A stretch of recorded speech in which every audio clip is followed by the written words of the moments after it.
आनंद की भरपूरी है प्रभु। Thank you lord, hallelujah, glorious lord, thank you Jesus.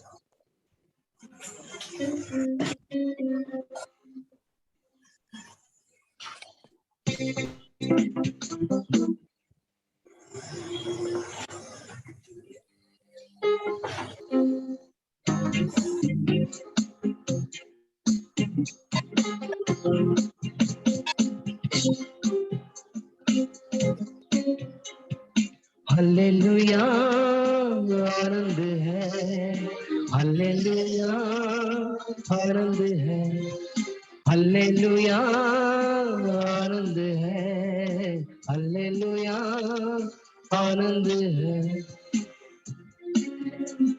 हमेशा आनंद है, मुझे यीशु देता है, हमेशा आनंद है, मुझे यीशु देता है। आओ मिलकर उसकी स्तुति करें हम, आओ मिलकर उसकी स्तुति करें हम। हालेलुया आनंद है, हालेलुया आनंद है, हालेलुया आनंद है, हालेलुया आनंद है।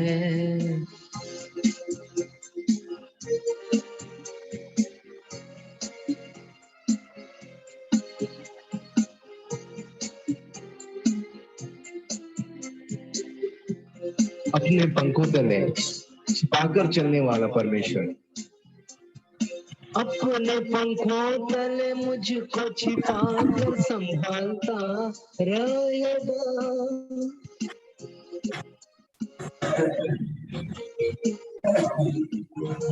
आइए भजन सिंह पैगान को याद करें, जिसमें उसका वादा है अपने पंखों के तले वो हमें छिपाएगा।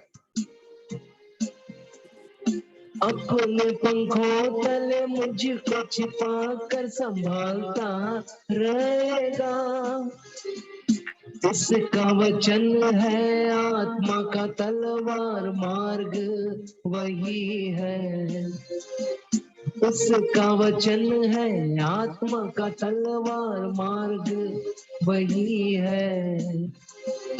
हालेलुया आनंद है, हालेलुया आनंद है, हालेलुया आनंद है, हालेलुया आनंद है।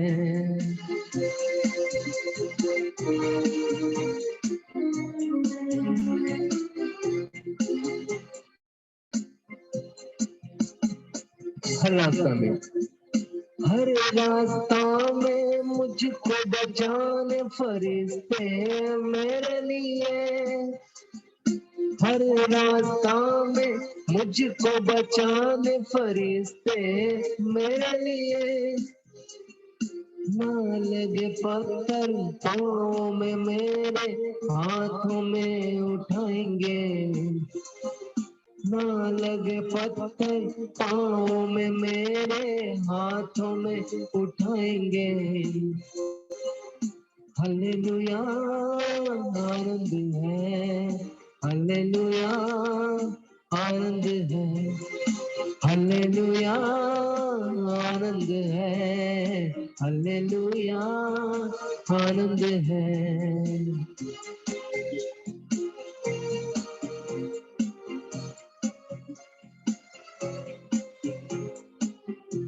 सिंह के ऊपर, सिंह के ऊपर, सांप के ऊपर चलते जाएंगे।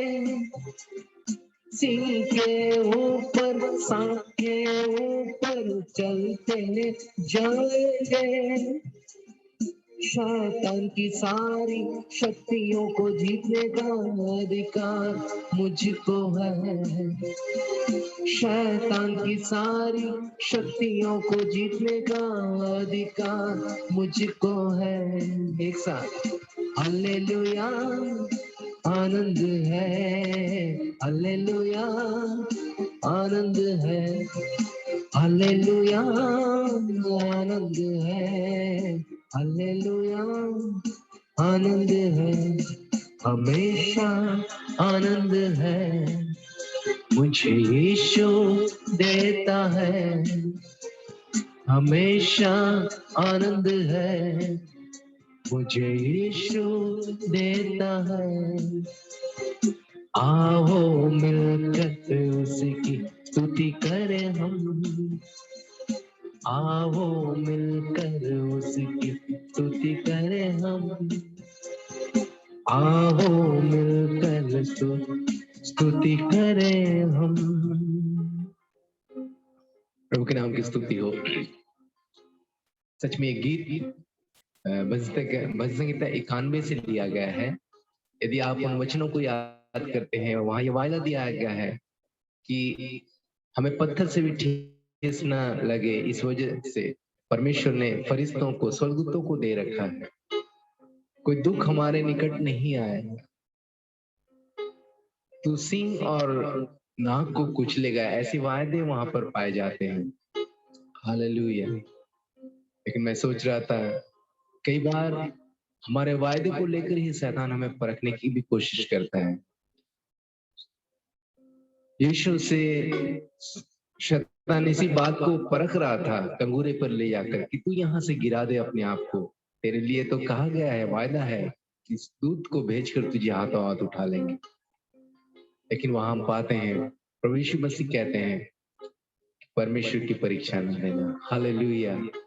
आइए हम परमेश्वर का धन्यवाद दें, उसके वायदे हमारे लिए हैं, लेकिन कई बार उनके वायदों को लेकर शैतान हमें परखने की कोशिश भी करता है। इस बात को भी हम ना भूलें। आज सच में हम जीवित हैं तो प्रभु के वायदे के कारण ही जीवित हैं। और ऐसे महामारी के समय, विपरीत परिस्थिति के समय में भी हम और आप जीवित पाए जाते हैं। जरूर कलीसियाएं बंद हैं और हम वर्चुअली मिल रहे हैं, लेकिन ये परमेश्वर का अनुग्रह के हम जीवितों की भूमि में पाए जाते हैं।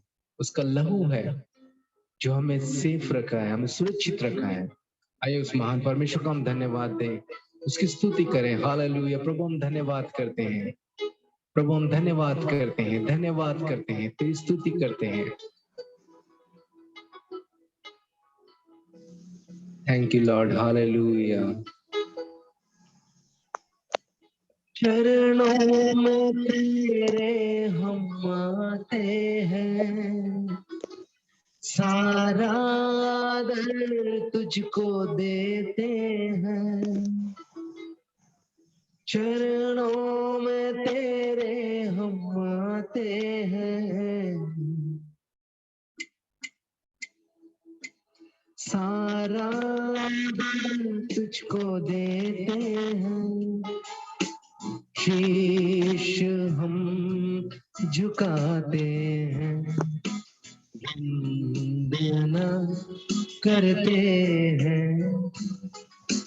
शीश हम झुकाते हैं, वंदना करते हैं। चरणों में तेरे हम आते हैं, सारा आदर तुझको देते हैं। शीश हम झुकाते हैं, वंदना करते हैं। शीश हम झुकाते हैं, वंदना करते हैं। हालेलुया, हालेलुया, आमीन। हालेलुया, हालेलुया,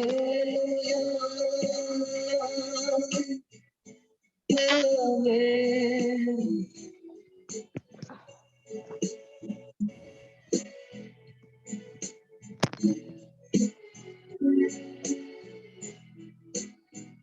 हमको यकीन है, कि तू है खुदा, इस कारण ही करते सजदा, जिनको यकीन है कि तू है खुदा, इस कारण ही करते सजदा, गीत हम गाते हैं, वंदना करते हैं, शीश हम झुकाते हैं, वंदना करते हैं। हालेलुया,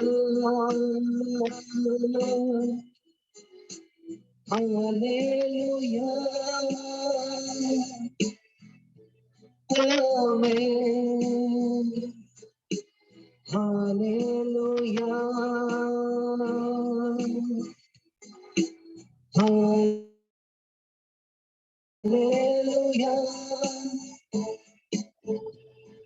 आमीन।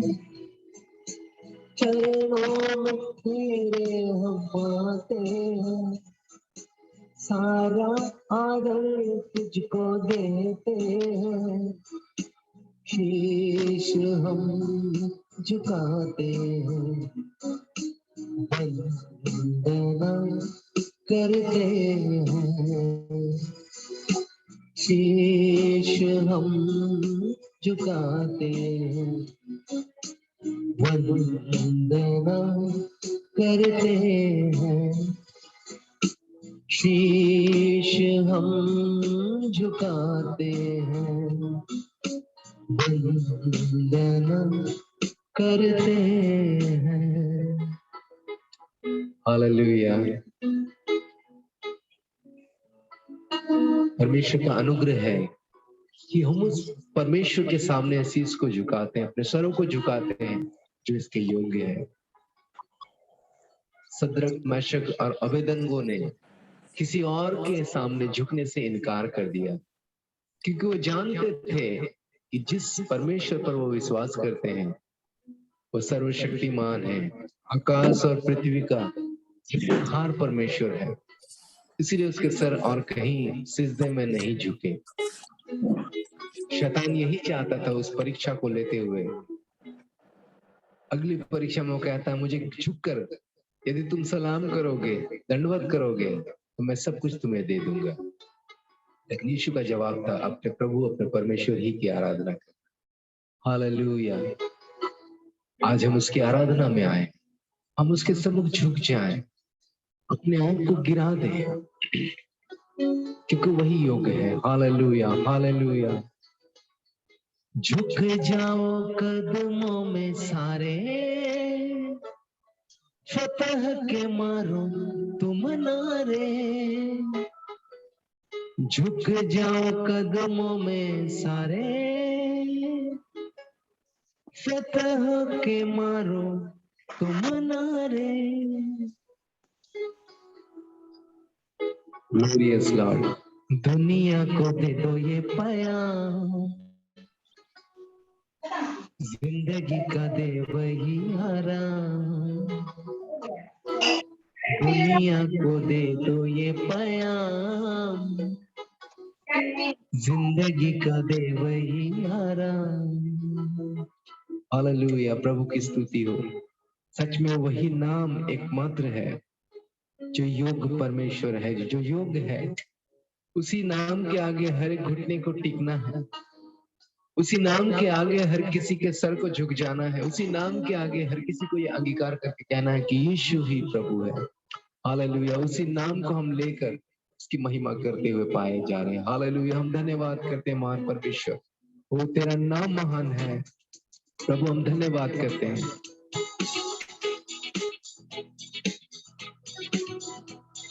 झुक जाओ कदमों में सारे, फतह के मारो तुम नारे, झुक जाओ कदमों में सारे, पकड़ के मारो तुम नारे, दुनिया को दे दो ये पैगाम, जिंदगी का दे वही आराम। हमें दुनिया को दे दो ये पैगाम, जिंदगी का दे वही आराम। यीशु नाम, यीशु नाम, यीशु नाम, यीशु नाम, यीशु नाम, यीशु नाम, यीशु नाम, यीशु नाम, यीशु नाम, यीशु नाम।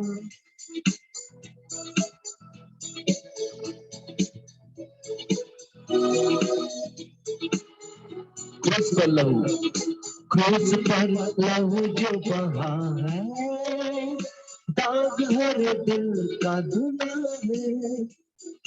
क्रूस पर लहू जो बहा है, दाग हर दिल का धुला है। तेरे मेरे पापों का वो दाम, जिंदगी का दे वही आराम। तेरे मेरे पापों का वो दाम, जिंदगी का दे वही आराम। यीशु नाम, यीशु नाम, यीशु नाम, यीशु नाम, यीशु नाम, यीशु नाम, यीशु नाम, यीशु नाम, यीशु नाम, यीशु नाम, यीशु नाम, यीशु नाम, यीशु नाम,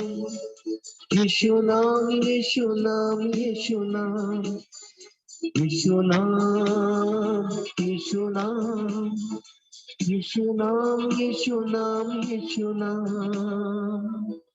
आइए थोड़ी देर हम उस परमेश्वर के पवित्र नाम का धन्यवाद करें।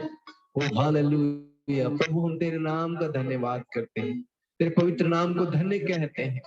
वो नाम जो युगाने युग तक रहने वाला, इस लोक में भी और आने वाले लोक में भी लिया जाने वाला। प्रभु हम उस धन्य नाम को धन्य कहते हैं। हालेलुया।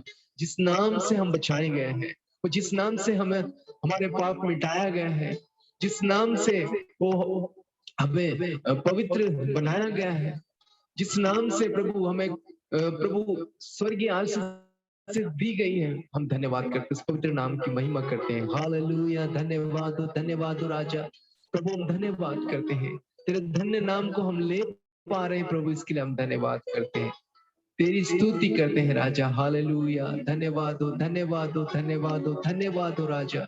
Hallelujah, hallelujah, hallelujah. धन्यवाद, धन्यवाद हो, धन्यवाद हो।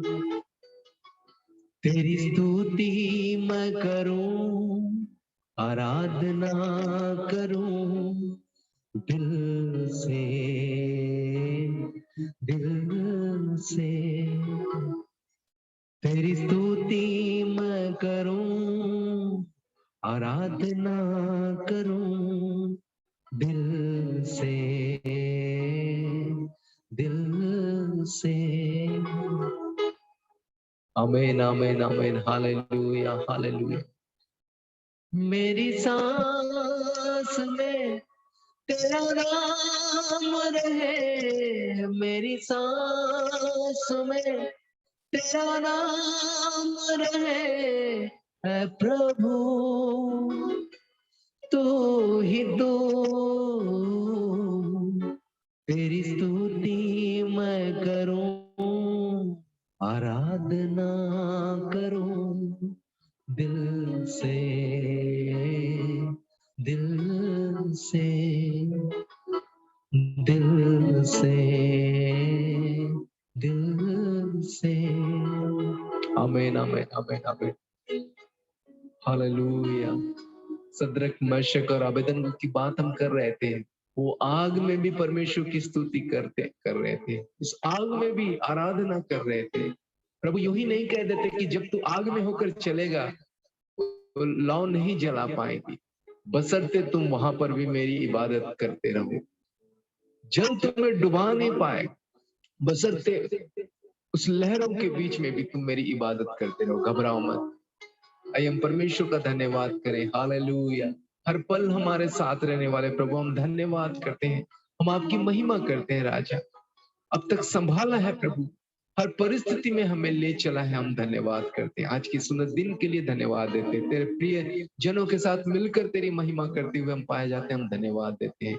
हमारे सारे हृदय से निकले हुए गीतों को, धन्यवाद रूपी भेंटों को प्रभु स्वीकार कीजिए और हम सबों को आशीषित कीजिए। आय के वचन में, सारी बातों में, गवाही में, एक एक बातों में प्रभु तेरी उपस्थिति को महसूस कर सके, तेरे आशीषों को महसूस कर सके।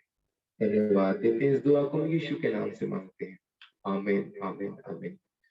Praise God. आइए हम लोग पास्टर कीर्ति सर के पास जाएंगे, आय की बात करें।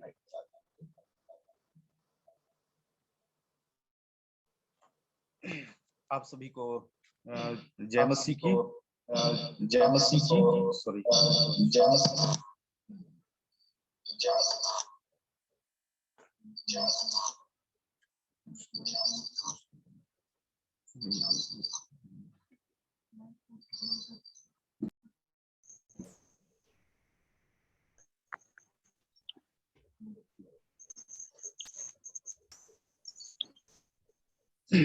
परमेश्वर पिता का धन्यवाद करते हैं आज के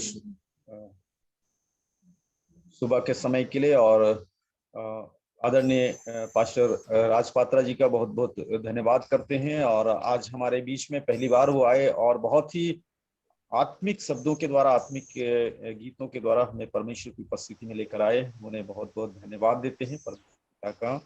और आज हमारे बीच में आज के जो वक्ता हैं, जो प्रभु के वचन को लेकर के आने वाले हैं, वो भी हमारे बीच में आ चुके हैं। हम उनका भी स्वागत करते हैं। और इसके पहले हम एक वचन को पढ़ेंगे जो परमेश्वर आज हम सबों से बातें करना चाहता है। उस वचन को हम लोग खोलेंगे। लूका रचित सुसमाचार 8 अध्याय, सुसमाचार 8 अध्याय, उसका 16 वचन से 18 वचन तक। ये बहुत कम शब्द है इसमें, लेकिन ये बहुत परमेश्वर का सामर्थ इसके अंदर में है। हम बहुत इस वचन को सुने और इसके अंदर से जो बातें हैं उसे ग्रहण करें। यहाँ लिखा है, कोई दिया जला के बर्तन से नहीं ढकता और ना खाट के नीचे रखता है, परंतु दीवट पर रखता है कि भीतर आने वाले प्रकाश पाएं। कुछ छिपा नहीं जो प्रकट ना हो, और ना कुछ गुप्त है जो जाना ना जाए और प्रकट ना हो। इसलिए चौकस रहो कि तुम किस रीति से सुनते हो, क्योंकि जिसके पास है उसे दिया जाएगा, और जिसके पास नहीं है उससे वह भी ले लिया जाएगा जिसे वह अपना समझता है। परमेश्वर पिता का धन्यवाद। इसकी व्याख्या नहीं करेंगे। परमेश्वर की आत्मा आप सबों को इन बातों को समझने में मदद करे। परमेश्वर पिता का धन्यवाद करते हैं। और हम एक गवाही हम सुन पाएंगे, और एक गवाही, 1 2 3 माइक चालू करें, शुरू हो जाए। Praise the Lord. Praise the Lord. आप सबों को जय मसीह। जय मसीह की। मेरी गवाही है, पिछले संडे के गुरुवार के दिन परमेश्वर अद्भुत रीति से शाम के समय में मेरी अगुवाई किया और मुझे एक परिवार की ओर, एक घर की ओर ले गया परमेश्वर मुझे। और उस घर में हम लोग निरंतर भी एक साथ पिछली बार गए हुए थे प्रेयर के लिए, और प्रभु अद्भुत रीति से उस घर में अपने पवित्र आत्मा की अगुवाई में मुझे ले गया। और उस घर में अंधेरा था और मैं सोच रहा था कि भाई इस घर में अंधेरा है, मैं कैसे जाऊं। फिर परमेश्वर का वचन मैं ध्यान में रखते हुए, परमेश्वर के याद करते हुए मैं अंदर गया। जाने से पहले परमेश्वर का वचन कहता है, जिस घर में तुम जाओ उस घर को कल्याण कहो। तो मैंने उस वहां पर खड़े होकर प्रेयर किया और उस घर को मैंने कहा कि यीशु मसीह के नाम से मैंने उस घर को आशीष दिया। आशीष देने के बाद उस घर के अंदर गया और वहाँ के जो मुखिया हैं उनसे मैं मिला, बातचीत किया। फिर जब मैं वापस आ रहा था अंधेरे में, तो मोबाइल टॉर्च को मैं ऑन किया। जैसे ही मैं आगे बढ़ा आंगन में, तो वैसे ही एक बहुत बड़ा सांप सामने था और मैं उस सांप घर के अंदर मतलब कि दरवाजे में घुसने की कोशिश कर रहा था, लेकिन सामने मैं आ गया था और मुझे पार करके वो अंदर घुसने की बार-बार कोशिश कर रहा था और मैं बार-बार पैर को पटक के उससे दूर करने की कोशिश कर रहा था और ज़्यादा दूर भी नहीं था और ज़्यादा पास भी नहीं था। लेकिन मन में एक डर था कि नाग साँप है, काट देगा, ये कर देगा। फिर भी मुझे अपने आप को मैंने परमेश्वर के अधीन किया कि हे कोई पिता, तेरी जो इच्छा हो, लेकिन आज इस साँप को मैं घुसने नहीं दूँगा। और प्रभु अद्भुत रीति से मेरी सहायता किया और वो प्रभु ने मुझे बचाया। मैं प्रभु का धन्यवाद करता हूँ। ये मेरी छोटी-सी गवाही है। गवाही के द्वारा परमेश्वर आप सबों को आशीष दे।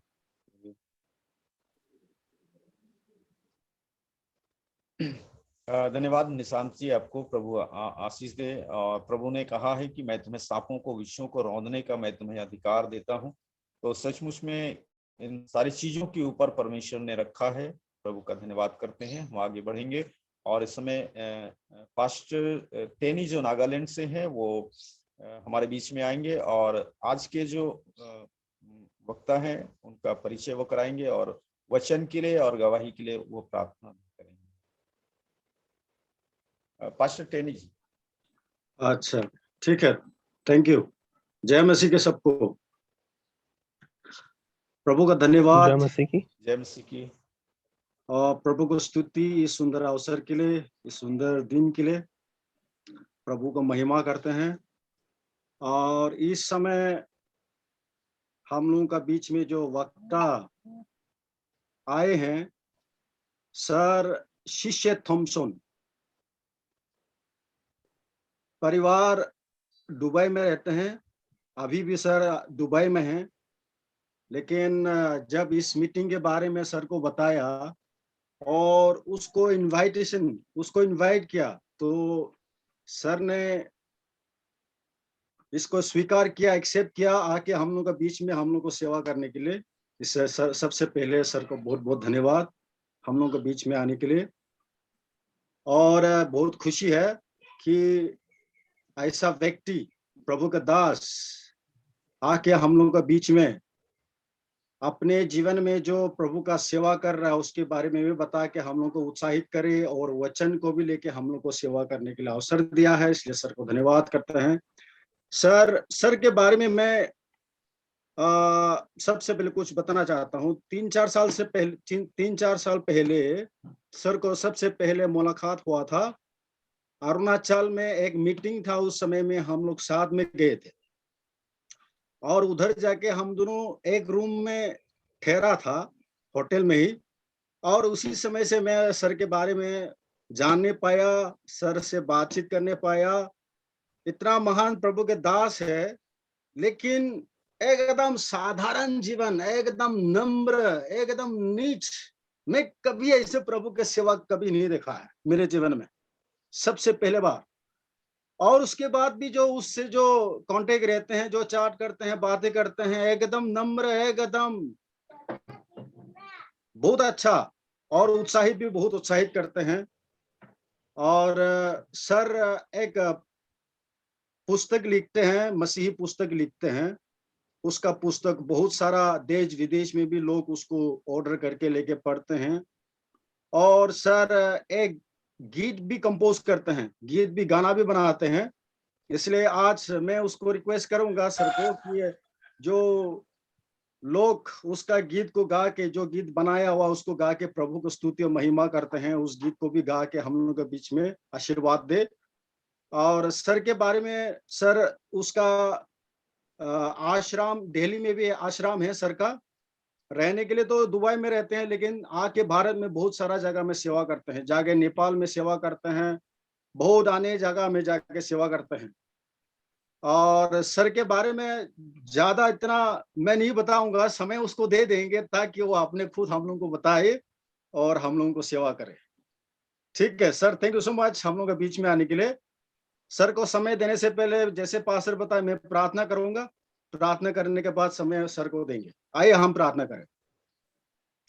अनुग्रह प्रेमी परमेश्वर प्रभु, धन्यवाद करते हैं, स्तुति करते हैं प्रभु जी आज का दिन के लिए। प्रभु जी विशेष करके जो गवाही जो हम लोग के बीच में लाए हैं प्रभु जी, आपने प्रभु जी उनके जीवन में प्रभु जी जो महान काम किया उसको इस्तेमाल किया आपके राज्य के लिए प्रभु जी, हाल इसके लिए धन्यवाद करते हैं। ऐसा ही प्रभु जी हम तमाम लोगों के जीवन में प्रभु जी आप हर एक प्रतिदिन प्रभु जी बड़े बड़े काम करते हैं, हम लोगों को इस्तेमाल करते हैं प्रभु जी आपका सेवा के लिए प्रभु जी, हम लोगों को प्रभु जी हाल ही आपका निकट आने के लिए प्रभु जी इस्तेमाल करते हैं, इसलिए धन्यवाद करते हैं प्रभु जी। इसी तरह प्रभु जी हालेलुया आपका गवाही आशीर्वाद को पहचान के प्रभु जी आपके मार्ग में आगे चलने के लिए सहायता मदद करें। प्रभु प्रार्थना करते हैं आज सुबह में प्रभु जी जो सर हम लोग के बीच में वचन ला रहा है प्रभु जी आपके दास के ऊपर में पवित्र आत्मा का कार्य करने पाए प्रभु जी, हालेलुया।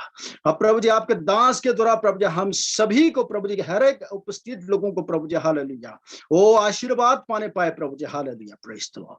प्रभु जी सारे समय प्रभु जी हालेलुया आपके हाथ में सौंपते हैं प्रभु जी, आपके दास को प्रभु जी, और हम तमाम लोग जितने लोग बैठे हैं हम सभी को प्रभु जी आपका हाथ में सौंपते हुए नाज़रेत यीशु का नाम से प्रार्थना करते हैं, सुनो दया से ग्रहण कर, आमीन। ठीक है, अभी समय सर के लिए है।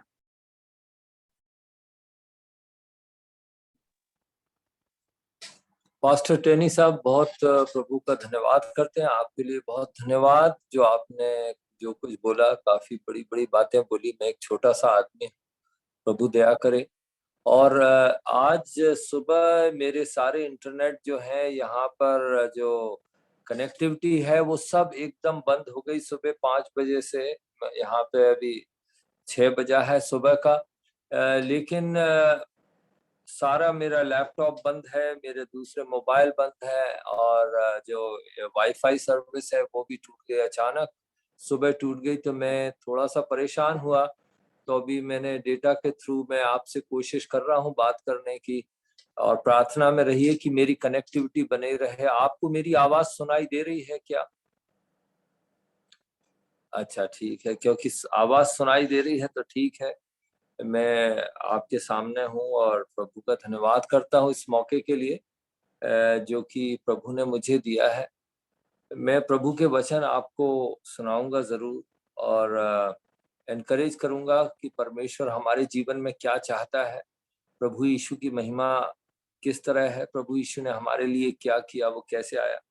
और जैसे पास्टर टेनी ने बोला था उसी तरह मैं एक दो गीत आपके सामने सुनाना चाहता हूँ, और जो कि काफी साल पहले भी लिखे थे और अभी भी मैं लिखता हूँ, प्रभु की महिमा के लिए लिखता हूँ। और मैं चाहता हूँ कि आपके सामने गीत सुनाऊं।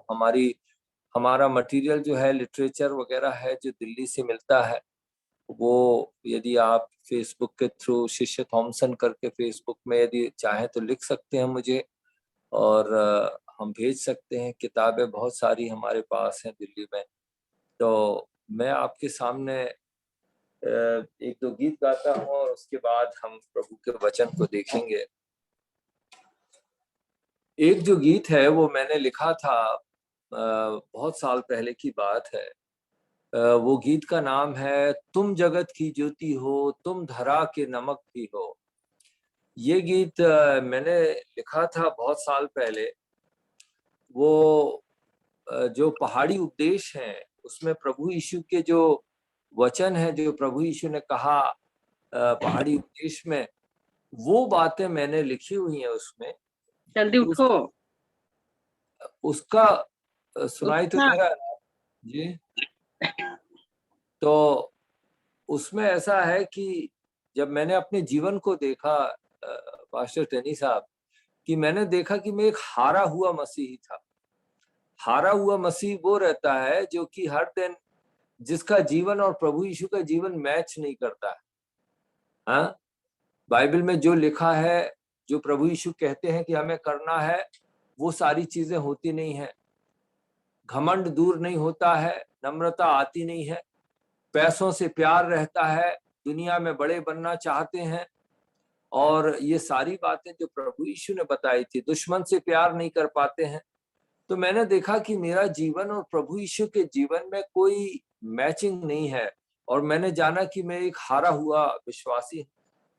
बहरहाल बात आगे बढ़ी, मैंने कुछ साल प्रभु यीशु के जीवन को पढ़ा, उस पर प्रार्थना के साथ बैठा और प्रभु से कहा कि प्रभु वो जीवन मुझे चाहिए जो आप कहते हैं, जिस तरह से ये बल्ब जल रहा है और उसमें लाइट आ रही है, यदि मैं इसको ऑफ कर दूं, इसमें डिस्कनेक्शन हो जाएगा तो लाइट तो, करंट तो आएगा नहीं, बिजली चमकेगी नहीं, लाइट नहीं आएगी, लेकिन बल्ब वैसा का वैसा दिखेगा। सही है, हमें लगेगा बल्ब सही है लेकिन लाइट नहीं देता। इसी तरह प्रभु यीशु का जीवन हमारे पास नहीं है। हो सकता है हम मसीह कहलाते हैं, ईसाई हैं, विश्वासी कहलाते हैं, लेकिन जीवन हमारे पास नहीं है। तो फिर मैंने प्रभु के अनुग्रह से उस रास्ते पर चलना चालू किया जिसमें वो मदद करता है और हमेशा जीवन महत्वपूर्ण है। प्रभु यीशु जब आए थे इस संसार में तो वो जीवन देने आए थे। उसमें जीवन था, यूहन्ना 1:4 में लिखा है, उसमें जीवन था और वो मनुष्यों की ज्योति था। कहने का मतलब, मैंने यूहन्ना की किताब को पढ़ा और उसमें मैंने उस समय ध्यान दिया कि पता करूं कि जीवन कितने बार जीवन का जिक्र है। तो कम से कम 60 बार से ज्यादा डायरेक्ट और इनडायरेक्टली ये लिखा है कि प्रभु यीशु जीवन देने आए थे। फिर मैंने दोबारा उसको ये पढ़ने की कोशिश की कि ये पता करें कि प्रभु यीशु क्षमा कितने बार देने आए थे। 4-5 बार लिखा है प्रभु यीशु क्षमा देते हैं। इसका मतलब जो काम वो करने आए थे, जो जीवन देने आए थे हमारे पास, वो जीवन को ना लेके हम क्षमा प्राप्त करके जीना चाहते हैं। हम सोचते हैं पापों की क्षमा मिल जाएगी, स्वर्ग का टिकट उसी को कहते हैं। मुक्ति का टिकट क्या है? क्षमा है। लेकिन प्रभु यीशु यदि क्षमा देना चाहते थे तो वो तो हमें बिना मरे दे सकते थे, उनको खून बहाने की जरूरत नहीं थी। क्षमा तो प्रभु यीशु के आने के पहले भी मिलती थी, लेकिन प्रभु यीशु एक पैकेज डील लेकर आए हैं, हमारे लिए जीवन लेकर आए हैं, और जीवन से कम की बात नहीं होती है। मैं इन्हीं मसलों पर बात करूंगा आपसे, और पहले मैं आपको गीत सुनाता हूं।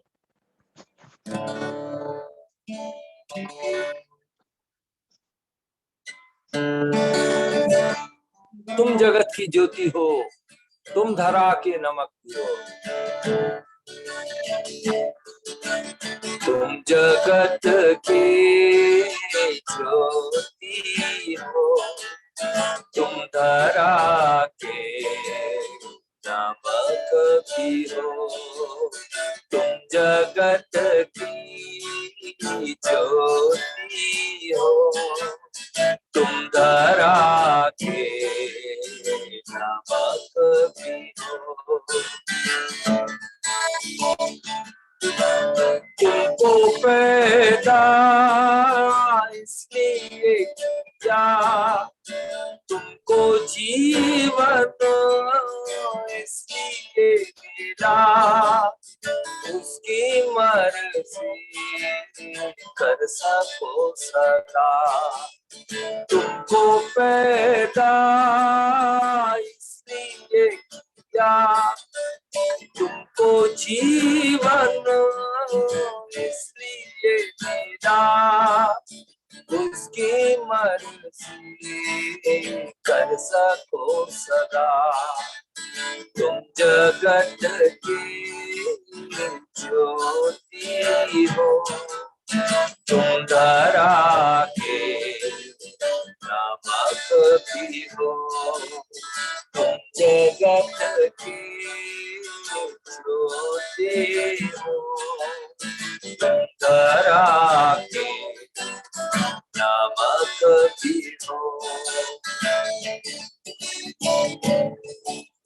वो नगर जो बसे शिखर पर, छिपता ही नहीं किसी की नजर, तुम्हारे भले का चमके इस तरह।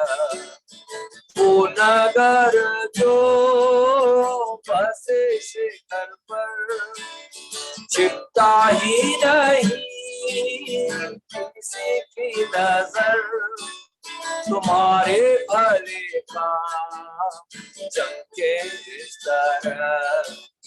तुम जगत की ज्योति हो, तुम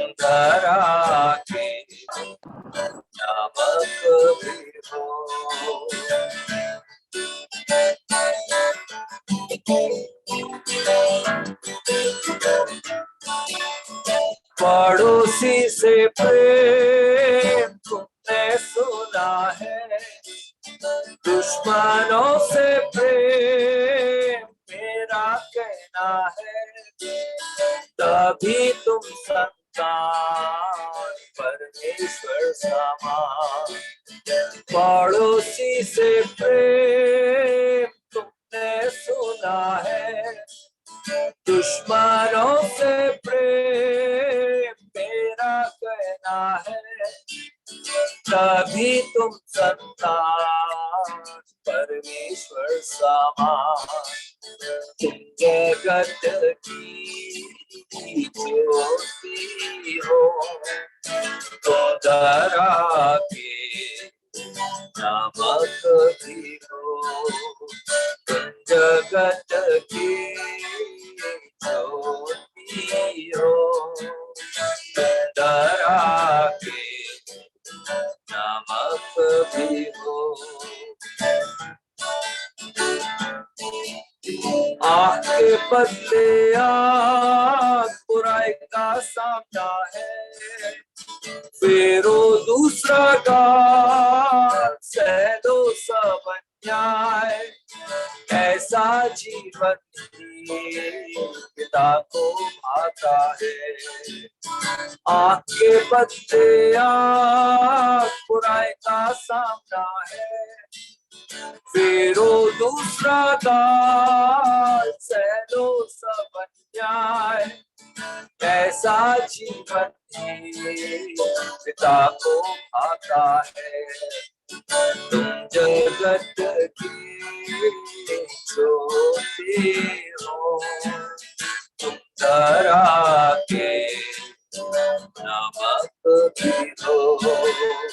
तुम जगत की ज्योति हो, तुम धरा के नमक भी हो। पड़ोसी से प्रेम तुमने सुना है, दुश्मनों से प्रेम मेरा कहना है।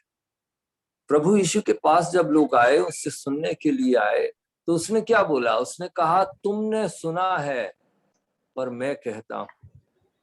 तुम्हारे गुरु लोगों ने, तुम्हारे फरीसियों ने, तुम्हारे धर्म गुरुओं ने तुमसे कहा है और तुमने सुना है, लेकिन मैं कहता हूं। हर जगह वहां पर उसने कहा तुमने सुना है कि अपने पड़ोसी से प्रेम करना चाहिए, लेकिन मैं कहता हूं कि अपने दुश्मन से प्रेम करो। तुमने सुना है कि व्यभिचार नहीं करना है, मैं कहता हूं कि तुम्हारे आंखों में और तुम्हारे हृदय में वासना नहीं होनी चाहिए। तुमने सुना है कि हत्या नहीं करना चाहिए, मैं कहता हूं कि तुम्हें क्रोध नहीं करना चाहिए। प्रभु यीशु का जीवन है, वो हमें जीवन देने आए थे। जीवन से कम का उसने सौदा नहीं किया है।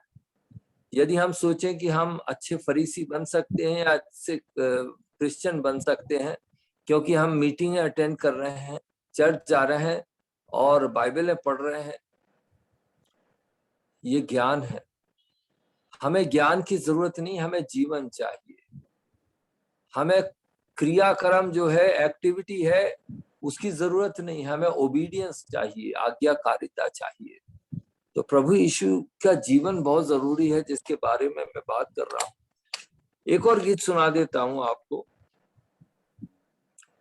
कोई घटी ना होगी मुझको, यीशु मेरे साथ है, हरी चराइयों में ले जाता वो झरनों के पास है। अच्छा चरवाहा यीशु, अच्छा चरवाहा। हमारे दिल्ली से गाने की किताबें भी बहुत सस्ते में हम देते हैं, 350 गीत हैं। जो गीत आप जानते हैं, जो मोस्ट कॉमन गीत है, 20 रुपए में मिलती है वो, ताकि हम लोग 100 रुपए से ज्यादा की कीमत है डिस्काउंट में पहुंचाते हैं। मेरे आर्टिकल्स हैं, कम से कम 250 से ज्यादा मेरे लेख हैं उसमें, तो आप जरूर ले सकते हैं और चेक कर सकते हैं शिष्य थॉमसन इंटरनेट में, और आप कांटेक्ट मुझसे जरूर करिए। कोई घटी ना होगी मुझको, अच्छा चरवाहा यीशु, अच्छा चरवाहा।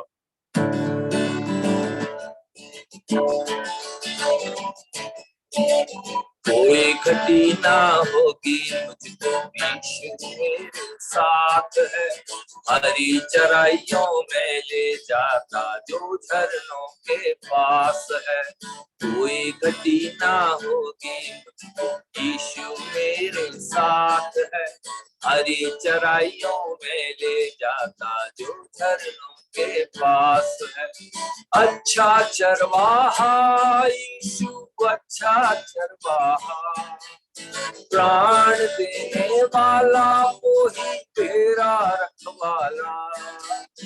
अच्छा चरवाहा मेरा अच्छा चरवाहा, अच्छा चरवाहा यीशु अच्छा चरवाहा। अंधियारी हो वादी फिर भय होकर जाऊं मैं, मौत के साये में आऊं जब फिर भी ना घबराऊं मैं। अंधियारी हो वादी फिर भय होकर जाऊं मैं, मौत के साये में आऊं जब फिर भी ना घबराऊं मैं। अच्छा चरवाहा यीशु अच्छा चरवाहा, प्राण देने वाला वही तेरा रखवाला। अच्छा चरवाहा मेरा अच्छा चरवाहा, अच्छा चरवाहा यीशु अच्छा चरवाहा। शब्द सुनूं तेरा मैं हरदम पीछे पीछे आऊं मैं, कांधे पर ले लेता मुझको थक जाऊं जब राहों में। शब्द सुनूं तेरा मैं हरदम पीछे पीछे आऊं मैं, कांधे पर ले लेता मुझको थक जाऊं जब राहों में। अच्छा चरवाहा यीशु अच्छा चरवाहा, प्राण देने वाला वही तेरा रखवाला। अच्छा चरवाहा मेरा अच्छा चरवाहा, अच्छा चरवाहा यीशु अच्छा चरवाहा। खून बहाए जान बचाए यीशु ही उद्धार है, जीवन दाता जग का त्राता यीशु कृष्ण महान है। खून बहाए जान बचाए यीशु ही उद्धार है, जीवन दाता जग का त्राता यीशु कृष्ण महान है। अच्छा चरवाहा यीशु अच्छा चरवाहा, प्राण देने वाला वही तेरा रखवाला। अच्छा चरवाहा मेरा अच्छा चरवाहा, अच्छा चरवाहा यीशु अच्छा चरवाहा। महिमा भक्ति और प्रशंसा के गुण युग युग गाएंगे, खून बहाने वाले मसीह के चरणों पे सर को नवाएंगे। महिमा भक्ति और प्रशंसा के गुण युग युग गाएंगे, खून बहाने वाले मसीह के चरणों पे सर को नवाएंगे। अच्छा चरवाहा यीशु अच्छा चरवाहा, प्राण देने वाला वही तेरा रखवाला। अच्छा चरवाहा मेरा अच्छा चरवाहा, अच्छा चरवाहा यीशु अच्छा चरवाहा। अच्छा चरवाहा यीशु अच्छा चरवाहा। हम लोग नॉर्थ इंडिया में अपने उत्तर भारत में जो एक लोगों तक जा रहे हैं, पहुंच रहे हैं और उनको बता रहे हैं कि गलियों में निकलना है, गली नुक्कड़ संगति हम बोलते हैं। चर्च जो है दीवारों के बाहर होना चाहिए। मैंने अभी एक नई किताब लिखी है, स्ट्रीट चर्च है। एक एक स्ट्रीट चर्च का मतलब है नुक्कड़ में, गलियों में, पेड़ के नीचे, चाय की दुकान के बाहर, सड़कों पर, मैदान में, वहीं तो मिलते हैं लोग। आपको मालूम है प्रभु यीशु भाषणबाजी नहीं करते घूमते रहे, हाँ? जो मंदिरों के अंदर बैठ के भाषण करते रहे, वो बाहर लोगों से मिले। प्रभु यीशु ने बातें करी लोगों से, भाषणबाजी नहीं कर। जब आप बात करते हैं तब मालूम पड़ता है कि सामने वाले की आवश्यकता क्या है, क्या वो बीमार है, क्या उसके भूत प्रेत का आतंक है, क्या उसको वो भूखा है, क्या वो नाराज है, क्या वो परमेश्वर को जानता है या नहीं जानता है। ये जब हम उससे बात करते हैं तब हमें मालूम पड़ता है प्रभु यीशु बात करते थे। आज हमें गवाही देने की, बात करने की जरूरत है सड़कों में, गलियों में जाकर, जिसके बारे में हम बोल रहे हैं। मैं आज आपको ये बताना चाहता हूं कि ये कोरोना के कारण, जो आप जानते हैं कोरोना का जो आतंक फैला हुआ है, इस आतंक फैलने से जो बीमारी है, इससे बहुत से लोग डरे हुए हैं। पहले हमें आग जो दिखाई देती थी वो दूर दिखाई देती थी, हमें लगता था कि वो पहाड़ के पास दूर है, वहां पे आग जल रही है। आग धीरे धीरे जलते हुए हमारे नजदीक आने लगी और अब हमारे गांव आ गई, और गांव के बाद हमारे घर तक पहुंच गई।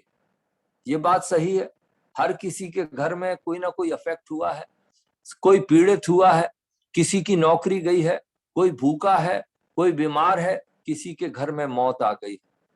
आग हमारे घर तक पहुंच गई, और घर तक पहुंचने का मतलब है कि हमारे अंदर डर आ गया है। मेरे भी घर के कोई नजदीकी मारे गए और इस कोरोना के द्वारा। तो कहने का मतलब, आज डर जो है इस सब लोगों के बीच में बैठा हुआ है।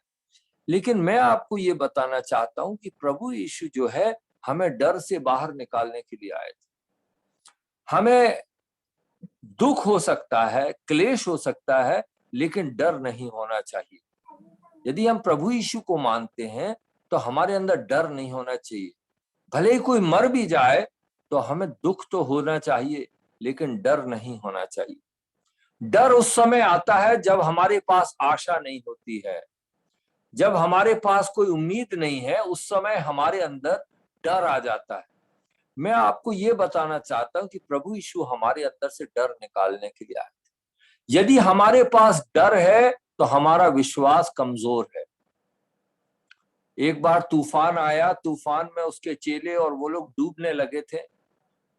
आंधी बहुत थी, झील के ऊपर प्रभु यीशु कहते हैं, वो लोग चिल्लाने लगे और कहने लगे, तुझे चिंता नहीं, हम मर रहे हैं। प्रभु यीशु ने बोला, तुम डर क्यों गए, तुम्हारा विश्वास कहाँ गया? यदि हमारा विश्वास ज्यादा है तो हमारा डर कम होगा। यदि हमारा डर ज्यादा है, इसका मतलब विश्वास कम है। मैं आपको कुछ चंद बातें बताऊंगा, मेरे पास थोड़ा समय है अभी। प्रभु यीशु ने जब यहाँ पर कहा कि पुनरुत्थान और जीवन मैं हूं, I am the resurrection and life, उसने ये बाइबल का हर कॉमा बाइबल में लिखा है कि हर एक कॉमा, हर एक डॉट जो है वो पूरा होगा और उसमें से कुछ भी चीज टलेगी नहीं। बाइबल में यदि पहले पुनरुत्थान है तो पहले पुनरुत्थान है, उसके बाद जीवन। मेरा नाम शिष्य थॉमसन है, आप मुझे थॉमसन शिष्य तो नहीं बोलेंगे ना, है? नरेंद्र मोदी है, उसको मोदी नरेंद्र तो नहीं बोलेंगे ना। इसी तरह यूहन्ना की किताब में 11 अध्याय में लिखा है, प्रभु यीशु कहते हैं पुनरुत्थान और जीवन मैं हूं। पुनरुत्थान का मतलब है मरे हुओं को मैं जीवित करता हूं और उस जीवन को मैं शाश्वत करता हूं, उस जीवन को मैं अनंत करता हूं। क्योंकि हमारे पास, हमें यह समझना है कि पुनरुत्थान का क्या हमारे पास ध्यान है या नहीं है। पुनरुत्थान का प्रभु यीशु ने कहा, पुनरुत्थान मैं हूं, मैं जीवित, मरे हुओं को जीवित करना मेरी शक्ति है। मैं पुनरुत्थान हूं, मैं मृत्यु पर जय पाया हुआ हूं, मृत्यु पर जय प्राप्त करता हूं और मरे हुओं को जीवित करता हूं। मुझ में जीवन है। यूहन्ना 1:4 में लिखा है, उसमें जीवन था। जो हमारे बीच में आ रहा था उसमें क्या था? जीवन था। वही जीवन देता है हमको। तो मैं आपको ये बताना चाहता हूं कि पुनरुत्थान जो है वो पहले है, जीवन पहले नहीं। पहले हम सब मरे हुए हैं। इसका मतलब है प्रभु यीशु जब इस संसार में आए तो वो जीवित करने आए थे, वो पुनरुत्थान बनकर आए ताकि हमको जीवित करे और जीवन देने के बाद हमको उसे शाश्वत करे। वो इसीलिए आए थे। मृत्यु का डर जो है वो बहुत बड़ा डर है। सबसे बड़ा जो दुश्मन है मनुष्य का वो मृत्यु है, बाइबल कहती है। ये आपको मालूम है अच्छे से। तो ये मृत्यु क्या है, मैं आपको पहला छोटा सा इंट्रोडक्शन दे देता हूं। पहली बात तो ये ध्यान रखिए कि मृत्यु का बाइबल में मजाक किया गया है, मृत्यु को तवज्जो नहीं दी गई है। ये जीवन जो है वो बहुत छोटा सा है। करोड़ों अरबों साल की जो अनंत जीवन होता, सनातन जीवन होता, उसमें थोड़ा सा 70-100 साल का जो जीवन है वो बाइबल में उसके बारे में कहा है वो बादल के समान है। बादल को आप देखिए बाहर, थोड़ी देर बाद वो गायब हो जाएगा। वो फूल के समान है जो शाम को सूख जाता है, वो घास के समान है, वो धुएं के समान है। और ये सारी और ये बोला है कि ये मिट्टी है और मृत्यु को निगल लिया गया है। ये सारी बातों का कहने का मतलब है परमेश्वर ने मृत्यु को इम्पोर्टेंस, जो शरीर की जीवन है वो ज्यादा महत्वपूर्ण नहीं है। हमारा जो अनंत जीवन है वो बहुत ज्यादा महत्वपूर्ण है। इसलिए मैं ये सोचता हूं कि आज हमारी कमजोरी क्या है, हमारी कमी क्या है। हमारी कमी ये है कि हम लोगों के पास पुनरुत्थान की लाइफस्टाइल नहीं है। लाइफस्टाइल जो है पुनरुत्थान की होना चाहिए। रेजरेक्शन की लाइफस्टाइल होगी ना तो आपका जीवन बदल जाएगा, आपका एटीट्यूड बदल जाएगा, आपकी सोच और तरीका बदल जाएगा। क्योंकि हमारे को बस दुनिया से आंखें से यही दिखता है हमें क्या चाहिए, रोटी, कपड़ा, मकान, गाड़ी और घर, बंगला, जमीन। इसके अलावा हमें कुछ सामने नहीं दिख रहा है क्योंकि हमें यही बताया गया है। मसीहत में एक बहुत बड़ा ये झूठ जो है वो फैला हुआ है कि तुम्हें इस दुनिया में सब कुछ मिलेगा। तो हमारी आंखें यही गड़ गई हैं और हम इस संसार में, जमीन में नीचे देखते रहते हैं। जैसे एक जानवर होता है वो क्या ऊपर देखता है? कभी आपने कभी देखा है कि कोई जानवर ऊपर देख रहा है आसमान की तरफ? हमेशा उसकी नजरें नीचे रहती कि अब आगे खाने को क्या मिलेगा, कहाँ क्या क्या खाने को मिलेगा। जमीनी है, पूरी तरह से शारीरिक है। लेकिन प्रभु यीशु ने जो हमें लाइफस्टाइल बताई है वो है पुनरुत्थान की लाइफस्टाइल, जो मैं आपको बता रहा हूं। जो मौत की बात है, मृत्यु की बात है, बाइबल में 3 तरह की मृत्यु है जो मैं अभी आपको जल्दी से बता देता हूं और आगे बढ़ूंगा। जो मृत्यु है वो वहां पर मैं 2 तरह की है, मैं आपको सरल करने के लिए उसको बताता हूं कि 3 तरह की है। वहां पर क्या होता है, सबसे पहले तो मौत हम कहाँ देखते हैं? अदन के बाग में देखते हैं। अदन के बाग में आदम और हवा को बनाया गया था और परमेश्वर रोज उनके सामने शाम को मिलता था, उनसे बात करता था, उनको उपदेश देता था, उनको सहायता करता था, उनके खाने पीने की व्यवस्था करता था। लेकिन क्या हुआ? उसने बोला, एक जो बाग बनाया था, बाग के बीच में एक पेड़ था, उस पेड़ का नाम था अच्छे और बुरे के ज्ञान का वृक्ष। और उसका फल का क्या नाम था? अच्छे और बुरे का ज्ञान। देखिए, मैं आपको ये बोलता हूं कि ये नाम कितना अच्छा नाम है ना। इससे अच्छा नाम कुछ होगा कि अच्छे और बुरे का ज्ञान है ये पेड़। ये पेड़ जो है वो ज्ञान का स्रोत है। इस पेड़ के पास जब जाओगे, इसमें से खाओगे तो तुमको मालूम पड़ेगा कि अच्छा क्या है, बुरा क्या है। इतना अच्छा नाम है, लेकिन परमेश्वर कहता है कि तुम इसमें से नहीं खाना। यदि तुम खाओगे तो मर जाओगे, ऐसा बोला था। दूसरे समय हवा और आदम पहुंच जाते हैं। पेड़ जो था वो बाग के बीच में था। यदि वो बाग के किनारे कहीं होता, उसमें कांटे होते, उसमें बदबूदार होता, तो हमें समझ में आता कि इसमें से नहीं खाना है और हमारी इच्छा भी नहीं होती। लेकिन परमेश्वर ने उसको बीच में, बाग के बीच में बनाया था और बाग के बीच में बना के उसके फल खूबसूरत थे, उसके फूल खूबसूरत थे, दिखने में अच्छा था। और आदम और हवा टहलते हुए वहीं पहुंच गए, वहां नीचे खड़े हो गए।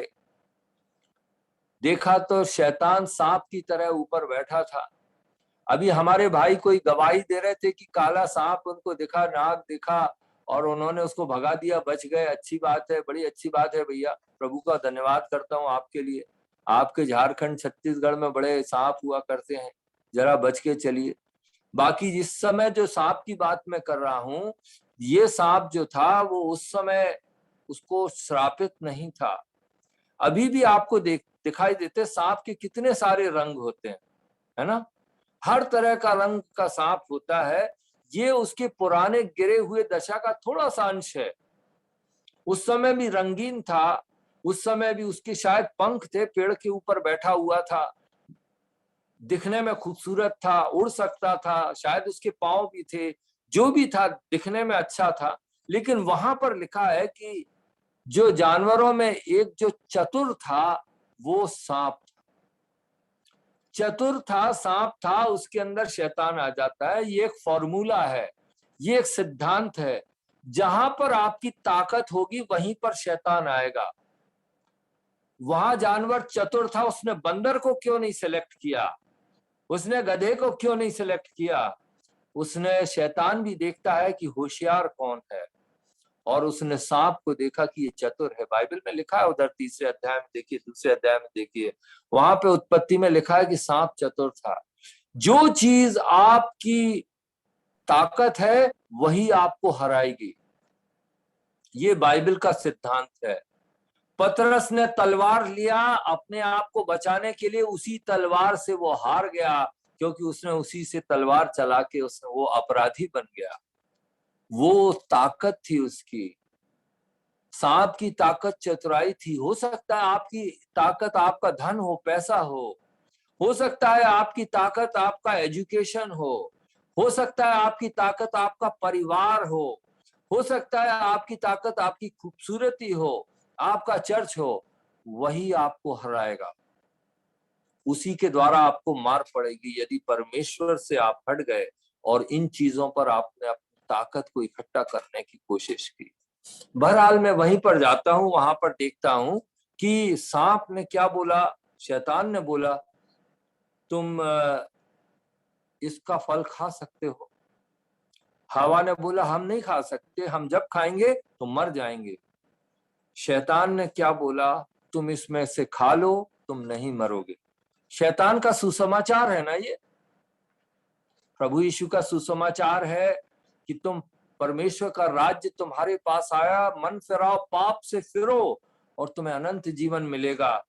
शैतान का सुसमाचार ये है कि तुम पाप भी करो, इस दुनिया में एंजॉय करो, रंग रेलियों में घूमो, और उसके बाद तुम्हारा नुकसान भी नहीं होगा, तुम मरोगे भी नहीं, गुनाहों में जियो और फिर भी नहीं मरोगे।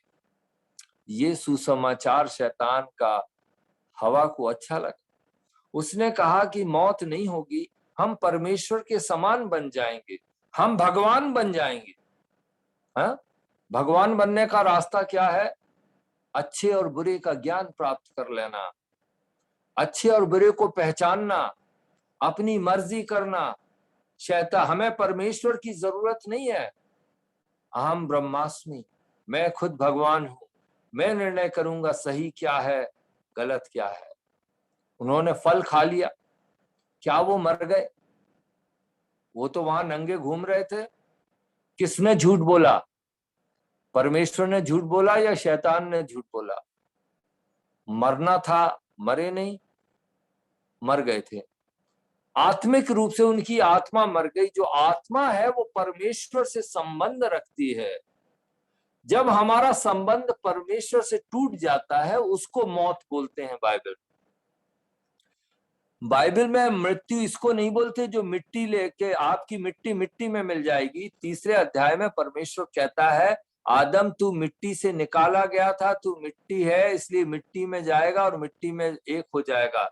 ये मिट्टी है, मिट्टी को मिट्टी में मिलने को मौत नहीं बोलते हैं।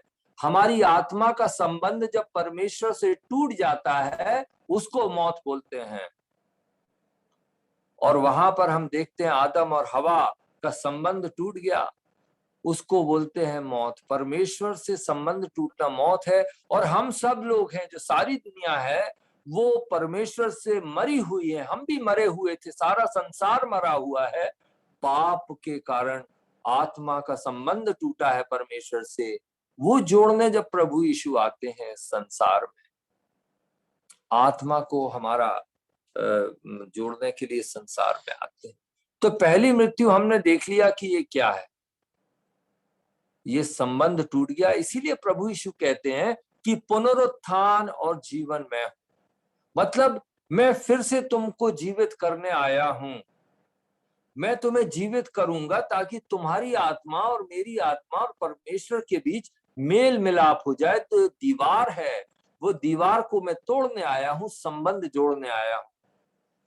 बाइबल में हर जगह मौत को सोना बोलते हैं, सोना है, मजाक किया गया है मौत का।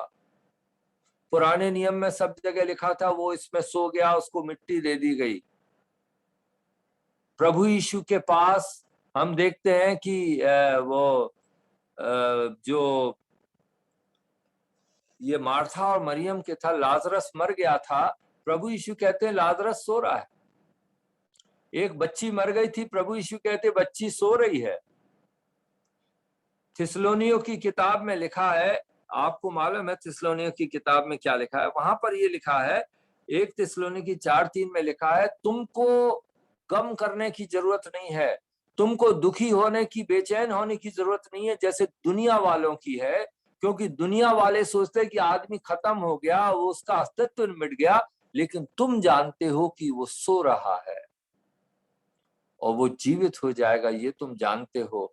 ये थिस्सलुनीकियों में लिखा। बाइबल में मरने को मरना नहीं बोला जाता है, इस मिट्टी की मौत को मौत नहीं बोला जाता। हमारे पास पुनरुत्थान की लाइफस्टाइल नहीं है, रेजरेक्शन की लाइफस्टाइल नहीं है हमारे पास ये दुनिया की मिट्टी की लाइफस्टाइल है। इसलिए हम हमेशा दुखी रहते हैं, डरे हुए रहते हैं। प्रभु यीशु हमसे निकालने के लिए आए थे। तो ये जो है मिट्टी का, एक तो ये हो गया कि मिट्टी में मिल गए, पहली मौत तो वही हो गई जब हम आत्मिक रूप से मर गए। दूसरी मौत होती है जब हम, हमारा मिट्टी में चला जाता है। ये बड़ा इंपॉर्टेंट नहीं है। प्रभु यीशु जब आए थे तो लाजरस और मार्था और मरियम थे, उनको वहां से खबर आई कि प्रभु लाजरस जिससे तू प्यार करता है वो बीमार है, आजा। ये यूहन्ना के 11 अध्याय में लिखा हुआ है। उसने स्टेक्स ऊपर कर दी। उसने ये नहीं बोला कि प्रभु लाजरस तुझसे प्रेम करता है, नहीं, तू जिस लाजरस से प्रेम करता वो बीमार है। कहने का मतलब है कि लाजरस से यदि तू प्रेम करता है तो तुझे आना पड़ेगा, तुझे उसकी बीमारी ठीक करने पड़ेगी। उसे मरने नहीं दे सकते हो तुम, क्योंकि तुम प्यार करते हो। लेकिन प्रभु यीशु उसको मरने देते हैं। जिससे प्यार करते हैं उसको दुख आने देते हैं, क्लेश आने लेते हैं, बेघर होने देते हैं, बेरोजगार होने देते हैं, जख्मी होने देते हैं, मरने भी देते हैं प्रभु यीशु, और उससे प्यार भी करते हैं। जब प्रभु यीशु आए उसके गांव में तो वो मार्था रोती हुई आई और कहने लगी, पांव पर गिरी और कहा कि यदि तू यहाँ पर होता तो मेरा भाई नहीं मरता। शिकायत थी ना, सही तो बोला उसने, यदि तूने अंधों को, लंगड़ों को, सबको ठीक किया, जब हमारा मौका आ गया तो तू यहाँ से चला गया। यदि तू यहाँ होता तो मेरा भाई नहीं मरता। प्रभु यीशु ने कहा, पुनरुत्थान और जीवन मैं हूं, तुम्हारा भाई जीवित होगा। उसने कहा, हाँ जीवित होगा, एक दिन होगा। हाँ, पुनरुत्थान के दिन मालूम है, जजमेंट के बाद जो भी होगा, अब किसको क्या मालूम हो जाएगा। प्रभु यीशु ने कहा, यदि तू विश्वास करेगी तो देखेगी, जो मुझ पर विश्वास करता है वो मरता है, वो फिर भी जिएगा। पुनरुत्थान और जीवन मैं हूं। आखिर वो जाता है, कब्र में जाता है, कब्र के पास जाता है, लोग रो रहे हैं। प्रभु यीशु भी रोने लगता है। क्यों रोने लगता है भाई? क्या प्रभु यीशु को मालूम नहीं था कि वो जिंदा करेगा आदमी को? उसे तो मालूम था। वो उन लोगों पर रो रहा था, वो दुखियारों के साथ रो रहा था, जो रो रहे थे उनके साथ रो रहा था।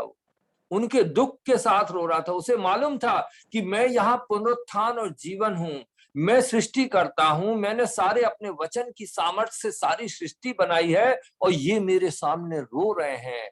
इन्हें ये नहीं मालूम कि मैं कौन। काश कि इनकी आंखें खुल जाती और इन्हें मालूम पड़ता कि इन्हें दुख करने की, रोने की जरूरत नहीं है। उनके दुख में वो रोया, उनकी कंगाली में, उनके हालात में वो रोया और उसके साथ रोया। लोगों ने क्या कहा? लोगों ने कहा इसने जिसने कोड़ियों को ठीक किया, अंधों की आंखें दी, क्या ये आदमी जो इससे इतना प्रेम करता था और अभी रो रहा है, क्या ये इसको बचा नहीं सकता था? इसका मतलब ये है कि प्रभु यीशु बीमारों को तो ठीक कर सकते हैं, लेकिन एक बार कोई मर जाएगा तो उसके बाद प्रभु यीशु के पास कोई इलाज नहीं है। यही बात हुई ना। मौत के ऊपर फतह नहीं है, यीशु की ताकत नहीं है। हाँ, बीमारों को ठीक कर सकता है, कोड़ियों को ठीक कर सकता है, अंधों को आंखें दे सकता है। ये उनकी सोच थी। यही सोच थी एक आदमी की जो दौड़ता हुआ है, राजा का कर्मचारी था, बोलता कि इससे पहले कि मेरा जो बेटा है वो बीमार है, इससे पहले कि उसकी मौत हो जाए तुम मेरे घर आ जाओ। क्यों बोल रहा था? मौत हो जाएगी तो प्रभु यीशु बेकार हो जाएंगे, उनका आना व्यर्थ हो जाएगा, क्योंकि बीमारों को ठीक करता है प्रभु यीशु, मौत के ऊपर अधिकार नहीं। पुनरुत्थान की जो ताकत है, प्रभु यीशु कहते मैं पुनरुत्थान हूं, इससे उन्हें समझ में नहीं आ रहा था, आज भी नहीं आता है, क्योंकि हमारी आंखें जमीन पर गड़ी हैं। जीवन से हमें मतलब है, हमें क्या मिलेगा। दुनिया में इधर उधर देखते हैं, रोटी कपड़ा मकान गाड़ियां घर बंगले, हमारी मैं जीवित हूं कि नहीं, इसकी बातें हो रही हैं। पहली शताब्दी के मसीहों में और आज के शताब्दियों में आपको मालूम है क्या अंतर है? प्रेरितों के काम की किताब पढ़िए, वहां पढ़ने से प्रेरितों की किताब के काम की किताब हमारी टेक्स्ट बुक है, टेक्स्ट बुक। आपको कभी लगा कि प्रेरितों की किताब की बाइबल में जरूरत क्या थी? वो इसलिए थी कि हमें भी उनके समान ही बनना पड़ेगा। वो लाइफस्टाइल है, विश्वासियों की लाइफस्टाइल प्रेरितों के काम में मिलती है। यदि आपको देखना है कि आपकी चर्च की लाइफस्टाइल और आपकी अपनी लाइफस्टाइल कैसी होनी चाहिए, तो प्रेरितों की किताब पढ़िए, उसमें आपको बहुत मटेरियल मिल जाएगा, समझ आ जाएगी। वहां की मसीहत और हमारी मसीहत में फर्क ये है कि उस समय के लोग निडर थे, उनके अंदर डर नहीं था। उनको जब मार रहे थे, पीट रहे थे, वो कह रहे थे प्रभु हमको हिया दो, ताकत दो। उन्होंने ये कभी नहीं कहा कि प्रभु हमें बचा लो। उन्होंने वो कोर्ट में नहीं भागे, वो सुप्रीम कोर्ट नहीं भागे, उन्होंने वकीलों को नहीं कलेक्ट किया, उन्होंने हड़तालें नहीं की, उन्होंने जुलूस नहीं निकाले। उन्होंने ये कहा कि प्रभु हमको हिया दो, ताकत दो, हमें निडर बनाओ। डर नहीं था। उनको मारते थे, वो भागते फिरते थे, शहर से शहर भाग रहे थे, जानवरों के सामने डाला, आग लगा दी गई, उनके बीवी बच्चों के साथ भाग रहे थे वो, लेकिन वो प्रभु यीशु के पुनरुत्थान पर आनंदित थे।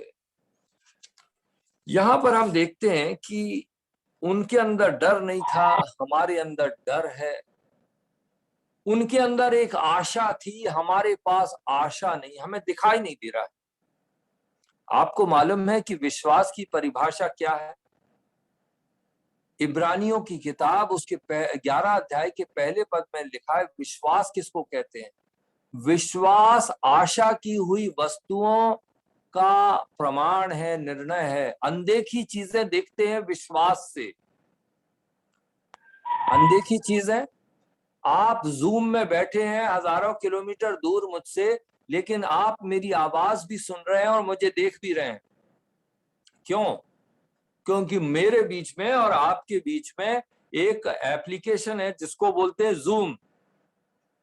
इसी तरह मेरे विश्वास और मेरी अनदेखी चीजें, जो चाहे वो प्रभु यीशु हो, चाहे स्वर्ग का राज्य हो, चाहे अनंत जीवन हो, चाहे स्वर्ग की महिमा हो, उसके बीच में वो अनंत नगरी हो, उसके बीच में और मेरे विश्वास के बीच में एक चीज है जो कनेक्ट करती है, उसको बोलते हैं आशा।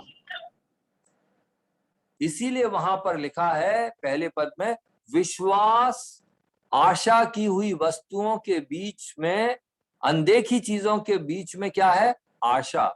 यदि आपके विश्वास में आशा नहीं है तो आपका विश्वास कागज का विश्वास है, कागज वाला। जैसे कागज का शेर आपको काटता नहीं है ना, इसी तरह आपका कागज का विश्वास किसी काम का नहीं है, क्योंकि वो आपकी लाइफस्टाइल नहीं बदलता है। यदि आपके विश्वास में आशा है, पुनरुत्थान को आप देखते हैं, अंधे नहीं है आप, आपको आगे दिखाई देता है, तो आपके जीवन में एक लाइफस्टाइल है जो पुनरुत्थान की लाइफस्टाइल। तो उनको डर नहीं था, अनदेखी चीजें दिखती थी, हमें कुछ नहीं दिखाई देता है। विश्वास और आशा थी हमारे पास। विश्वास तो है लेकिन आशा नहीं, दोनों तरफ नहीं है। विश्वास है, ऐसा विश्वास जो जैसा लोगों को पत्थर के ऊपर होता है, वैसे हमारा विश्वास प्रभु यीशु पर है। तो उसकी ताकत क्या है? हमारी विश्वास जो है वो आशा के ऊपर टिका हुआ है, उसकी फाउंडेशन जो है वो आशा है। इसीलिए इब्रानियों की किताब 11 अध्याय और उसके पहले पद में लिखा है, जो पुनरुत्थान की बात थी वो लोगों को याद भी नहीं थी।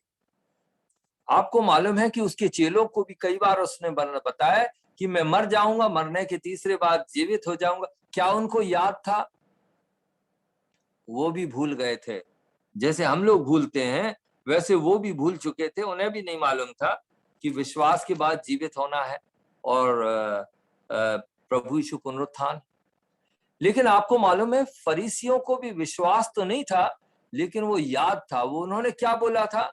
वो पिलातुस के पास गए और उन्होंने क्या बोला कि उस धोखेबाज ने बोला था कि वो तीसरे दिन जिंदा हो जाएगा, और उसके चेले आके कब्र से उसकी जो लाश है उसको लेकर जाएंगे और हमको, दुनिया को कहेंगे कि वो जिंदा हो गया। क्या फरीसियों ने उस पर विश्वास किया था कि वो जिंदा होगा? नहीं, उन्होंने उसको धोखेबाज कहा था और कहा था कि ये आदमी को कि शव को चुराया जाएगा और उसके बाद लोग इसका झूठ प्रचार करेंगे। पुनरुत्थान के बारे में किसी को याद नहीं था। तीसरे दिन जब वो जीवित हो गया तो उसके चेले डर गए, उन्हें फिर भी याद नहीं आया कि वो तीसरे दिन जीवित होने वाला है। मैं आपको बताना चाहता हूं कि इब्रानियों की किताब उसके 11 अध्याय में मैं देखता हूं ये वचन है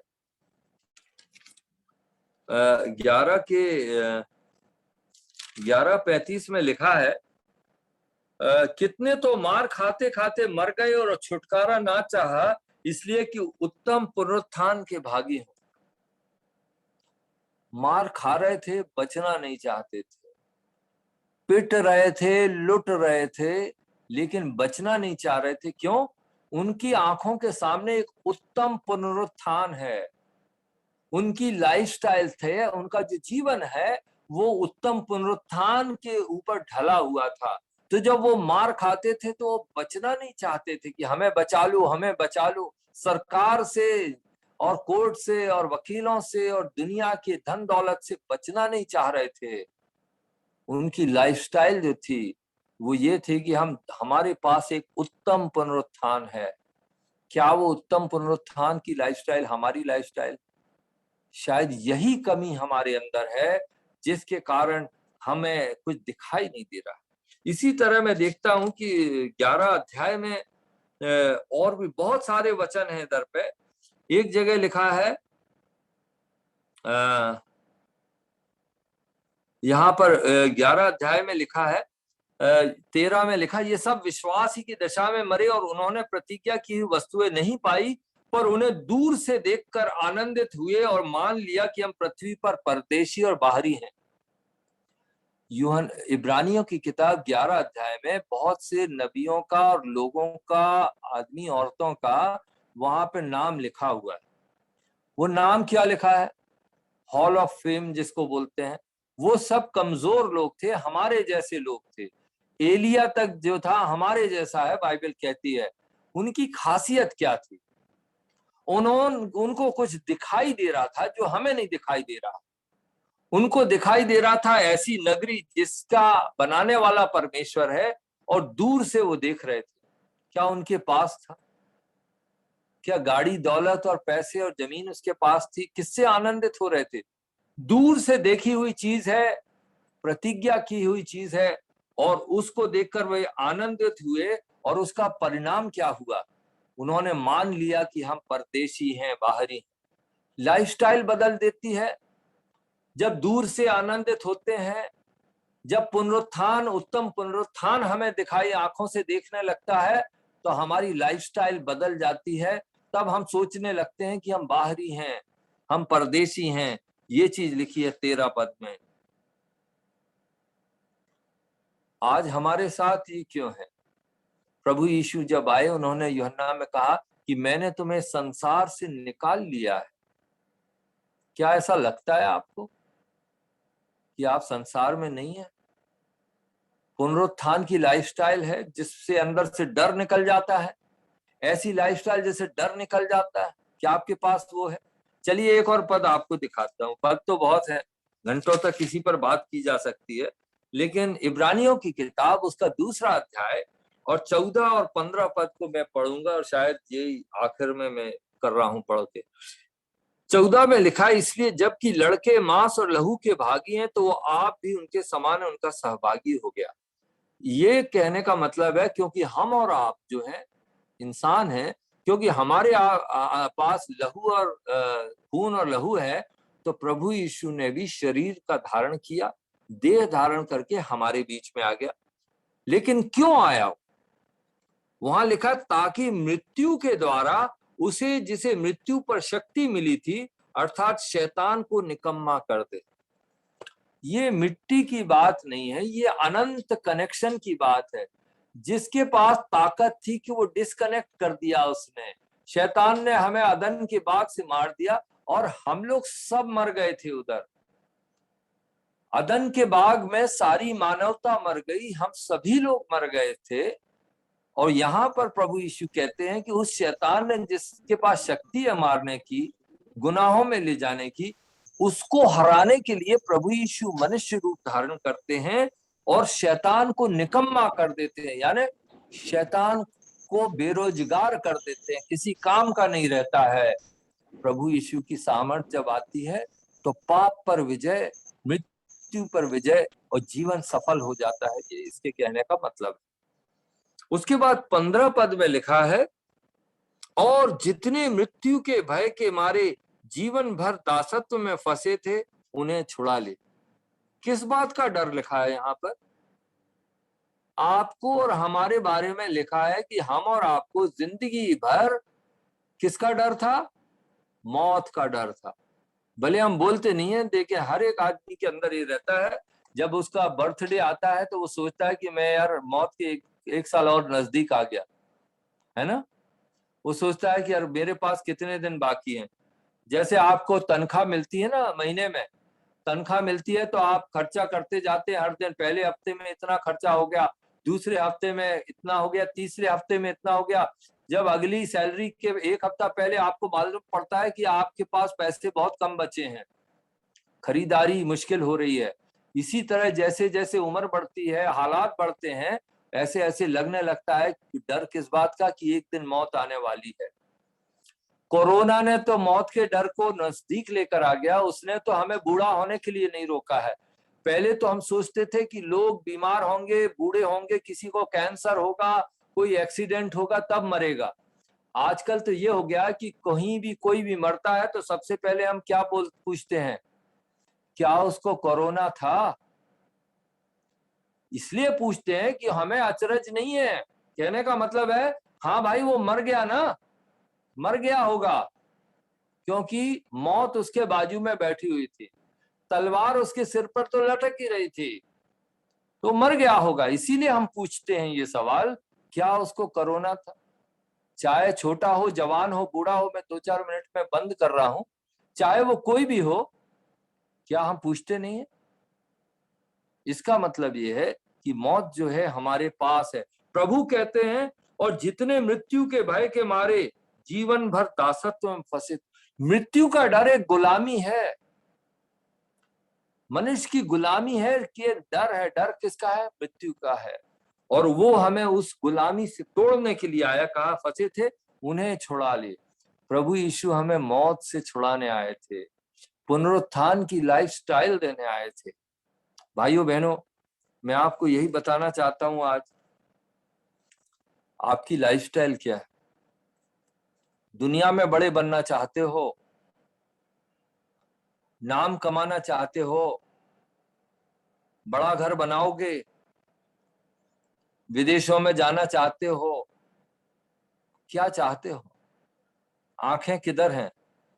उत्तम पुनरुत्थान दिखाई दे रहा है, विश्वास, आपकी विश्वास में आंखों का चश्मा है, चश्मा लगा हुआ है जिससे दूर की दुनिया दिख रही है। यही मैं चाहता हूं कि प्रभु हम सबकी आंखें खोलें। आइए छोटी सी मैं एक प्रार्थना कर देता हूं।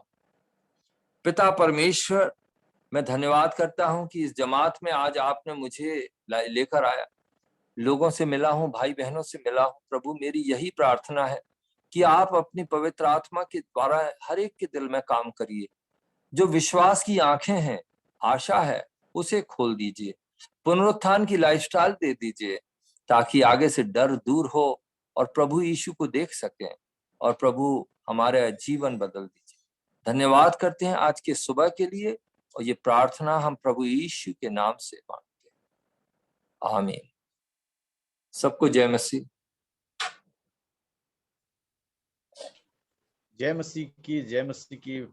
बहुत बहुत बहुत धन्यवाद थॉमसन जी आपको। और मैं बहुत पहले आपका एक किताब, लाल किताब था, वो गवाही या तो गवाह ऐसा नाम का था। जवाब, उसका नाम था जवाब। जवाब, सॉरी। लाल किताब है, अभी भी वो लाखों में छपती रहती है, जरूर वो आप लीजिए। फिर से चाहिए। तो परमेश्वर पिता का धन्यवाद करते हैं आपका इस संगति के लिए, क्योंकि हम उस किताब को पढ़े और किसी को दिए और उसके बाद में वो वापस नहीं मिली। और मुझे वो लुधियाना में मिला था, लुधियाना सीएमसी जब गए थे तो वहां पर मुझे मिला था। और वहां एक सीडी भी मिला था जिसके द्वारा मैं आपका जो वो गीत है जिसको आपने गाया है उसको मैं सुना था। और परमेश्वर पिता का धन्यवाद करते हैं, साक्षात देखने के लिए एक अवसर परमेश्वर ने दिया। इस बात के लिए धन्यवाद करते हैं। और ये क्रमशः ऐसा होता है। 5 जुलाई मेरा जन्मदिन था और एक बच्ची ने इस गीत को गाया था उस दिन, तुम जगत की ज्योति हो। और उसने बताया था कि तुम्हारा जन्म क्यों हुआ है, ये मैं आज गीत के द्वारा बताती हूँ। किसी ग्रुप में है वो, और उन्होंने गाया। और उसके बाद पास्टर टेनी जी मिले पिछले संडे में और बोले कि हम एक गुरु को लेके आने वाले हैं और वो इस सभा को अपनी गवाही संदेश देंगे ऐसे करके। तो ये परमेश्वर की ओर से है, हम ये विश्वास करते हैं। और मुझे बहुत ही आशीष मिली, और मुझे ही नहीं पूरे ग्रुप को आशीष मिली है, मैं ये विश्वास में करता हूँ। और मुझे ऐसा महसूस हो रहा है कि आपसे और भी बार बार सुनेंगे, बार बार सीखेंगे। और मुझे लगता है ये 1 घंटा से भी कम का समय था, बहुत कम था। लगता है कि 2 घंटा, 3 घंटा, 4 घंटा भी सुनते रहें तो समय पता नहीं चलेगा। और बहुत बहुत धन्यवाद देते हैं जो आपके। मैंने आपका YouTube में सर्च किया, काफी मैसेज को पढ़ा, कोरोना से संबंधित मैसेज को सुना, बहुत सारे गीतों को भी मैं सुना। और पूरा सप्ताह भर में कुछ ऐसा सर्च करके सुना हूँ। बहुत आशीष मिली, नेपाल की सेवकाई, दिल्ली की सेवकाई, पूरे नॉर्थ इंडिया की सेवकाई के बारे में कई गवाहियों को सुना मैं बहुत आशीषित हुआ। और हमारे इस छोटे ग्रुप में आने के लिए आपको बहुत बहुत धन्यवाद देते हैं, और हम सब आशीषित हैं। तो प्रभु का धन्यवाद करते हैं। टेनी जी का बहुत बहुत धन्यवाद करते हैं जो उन्होंने फिर से हमें मिलाया। आवाज के द्वारा मिले थे, उस जवाब किताब के द्वारा मिले थे, लेकिन साक्षात मिलने के लिए जूम के द्वारा टेनी जी ने सहायता किया। इसलिए पास्टर टेनी जी को बहुत बहुत धन्यवाद देते हैं। वो हमारे साथ में पिछले कुछ समय पहले से काम कर रहे थे। लॉकडाउन के बाद में वो चले गए अपने वहाँ नागालैंड चले गए, और बस हम लोग जूम में मिलते हैं। और हम जूम का ये क्या बोलना चाहिए, जो चर्च बंद हो चुका तो ये सेकंड मतलब चर्च जूम के द्वारा संगति हम लोग कर पा रहे हैं। तो प्रभु का धन्यवाद हो। जी पास्टर, एक सेकंड, 1 मिनट। सर थॉमसन, ये जो आज का मीटिंग होस्ट है लिविंगस्टोन छत्तीसगढ़ जो लिखा है, अभी पास्टर रेवरेंड केडी पास्टर है। और ये इंडिपेंडेंट एक संस्था एक ठो है अभी छत्तीसगढ़ में, जशपुर जिला में। और केडी पास्टर जो है ये बहुत जैसे दूसरे राज्य में भी जाके लोगों को शिक्षा देते हैं, सेवकाई उसका सेवकाई बहुत सारी जगह में है। और आज मीटिंग में भी बहुत सारे छत्तीसगढ़, झारखंड और दूसरा राज्य में भी जोड़ा हुआ है उसके माध्यम से। इसलिए मैं उसको पहले इंट्रोडक्शन में आप दोनों को परिचय देना था, लेकिन मैं भूला गया, इसलिए मैं अभी बता रहा हूँ। इसलिए कि और मैं चाहता हूँ कि आज हम जितने लोग जुड़े हुए हैं बहुत आशीषित हुए। हम लोगों का अंदर मन तक पहुंचा हुआ ये वचन आज बहुत बड़ा आशीर्वाद मिला हम। और हम लोगों का प्रार्थना है, विनती है कि समय ठीक हो जाएगा। प्रभु आशीष करे, समय ठीक हो जाए और एक दिन आप छत्तीसगढ़ में आए हम लोग के बीच में, और आके हम लोग के बीच में फिर सेवा करे बोल के हम लोग का विनती प्रार्थना है ये। जरूर आएंगे। Thank you sir. तो बहुत बहुत धन्यवाद। और मुझे लगता है सब लोग आपको धन्यवाद दे रहे होंगे, लेकिन सबके लिए अवसर देना संभव नहीं होगा। और हम लोग समय के हिसाब से और लोग को और चर्च ग्रुप में जाना होता है, इसलिए हम लोग इस सभा को समाप्ति की ओर जाएंगे। हमारे बीच में एक और पास्टर साहब हैं, उनका मैं परिचय कराना चाहूंगा, आदरणीय राज पात्रा जी। तो मैं इस कनेक्शन को इसलिए मिलाया क्योंकि आप भी गाना लिखते हैं, पास्टर राज पात्रा भी गाना लिखते हैं, स्वयं कंपोज करते हैं, स्वयं गाते हैं। और थॉमसन जी आप भी गीत लिखते हैं, गाते हैं, गाना लिखते हैं। तो वो आज उनको इसीलिए उनको भी इसमें इनवाइट किया कि आज वर्शिप में आप लीड कीजिए। और मैं एक बहुत बड़े शख्स से आपकी मुलाकात कराऊंगा ये बोल करके मैं इस ग्रुप में उनको बुलाया। तो राज पात्रा जी आपसे अनुरोध है कि आप एक कोरस आप अपना जो बनाया हुआ है वो आप गा दें। और इस बीच में हम लोग संडे में जाते हैं चर्च में, अपना ऑफरिंग देते हैं। तो आज भी एक अवसर होगा कि ऑफरिंग का समय होगा, और लॉकडाउन के बाद में आप अपने चर्च में जाएंगे तो आप वहां जमा कर सकते हैं। तो पात्रा जी आप मेरी आवाज सुन रहे हैं तो आप एक गीत आप प्रस्तुत करें। जी हाँ, जी हाँ। Praise the Lord. और ये सच में आज मैं भी बहुत आशीषित हुआ और प्रभु के दास के द्वारा, उन वचनों को, गीतों के द्वारा। और बहुत ही सुंदर तरीके से उन्होंने, बहुत ही सिंपल वे में उन्होंने सारी बातों को रखा और बखूबी उन्होंने समझाया। इन सब बातों के लिए हम परमेश्वर को धन्यवाद देंगे। और जब आइए, हम लोग बिल्कुल अंतिम समय में हैं और दान का समय है। एक गीत मैं आपके सामने रखना चाहता हूँ और आइए उस गीत के द्वारा हम प्रभु की महिमा करेंगे और उसकी निकटता में आएंगे।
बोया था मैंने मगर काटा तूने प्रभु, कांटे सारे ले लिया, पहना तूने प्रभु। बोया था मैंने मगर काटा तूने प्रभु। कांटे सारे ले लिया, पहना तूने प्रभु। ऐसा अनोखा राज मैंने देखा ना प्रभु। तू ही है सच्चा प्रभु, प्यारा प्रभु, मेरा प्रभु। तू ही है सच्चा प्रभु, प्यारा प्रभु, मेरा प्रभु।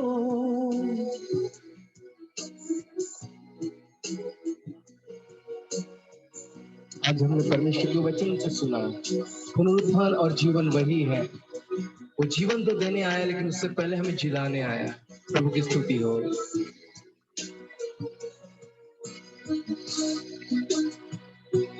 मौत जो मैंने थी कमाई तूने,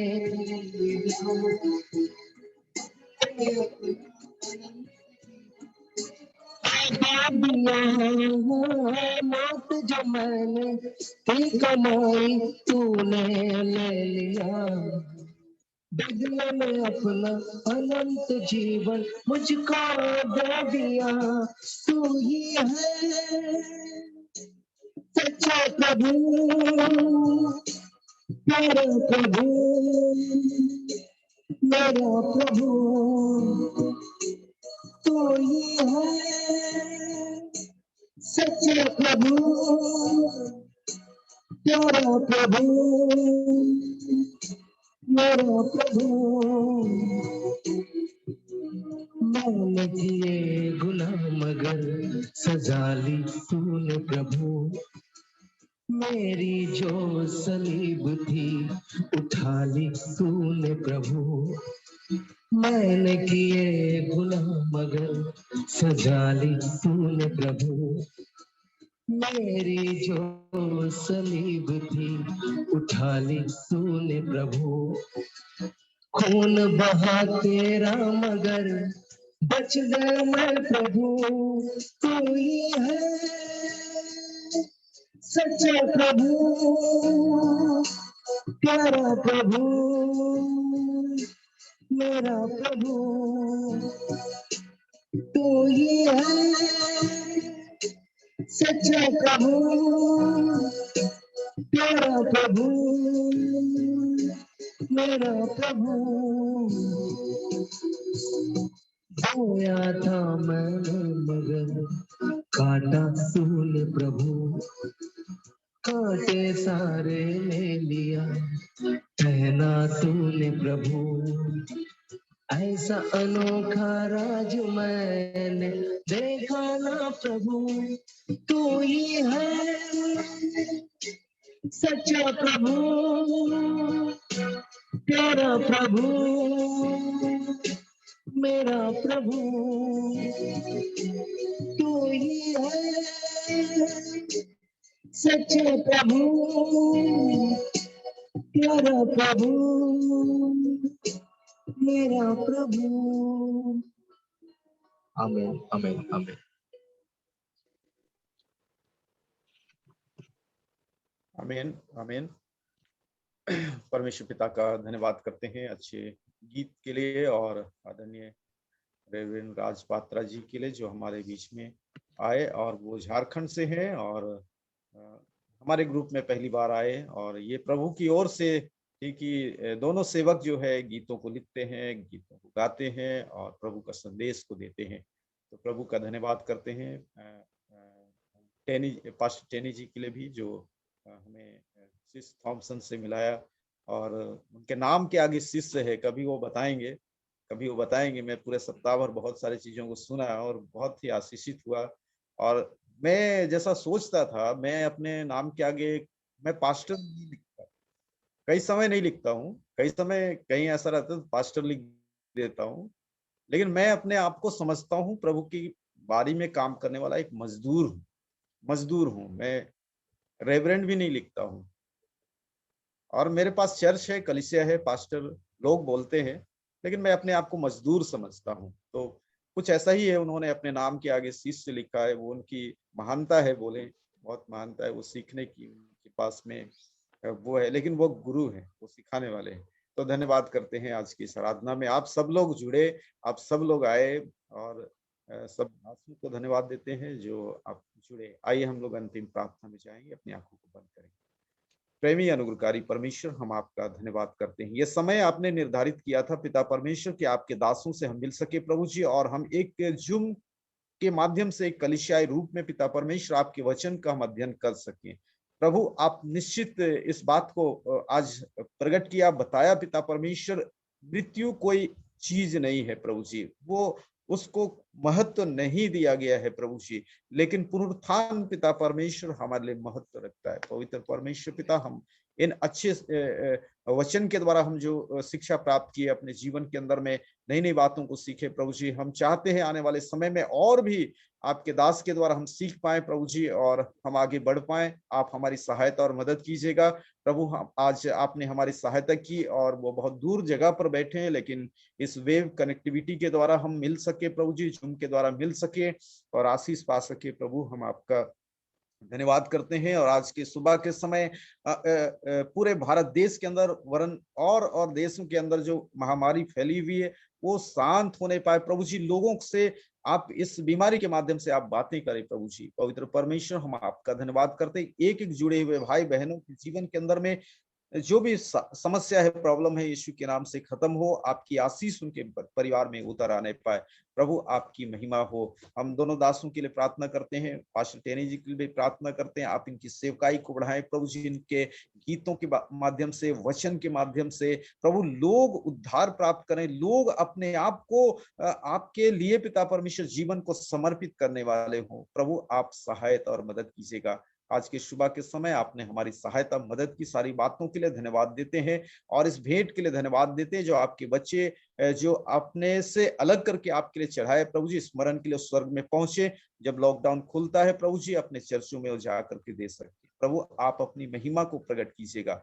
सारी बातों के लिए आपको धन्यवाद देते हैं, प्रार्थना यीशु के नाम से करते हैं, आमीन। और हमारे प्रभु यीशु ख्रिस्त का अनुग्रह, परमेश्वर पिता का प्रेम, पवित्र आत्मा की सहभागिता हम सबों के साथ प्रभु यीशु की दोबारा बादलों पर आने तक बनी रहे, आमीन आमीन। आप सभी को जय मसीह की, प्रेज द लॉर्ड। जय मसीह।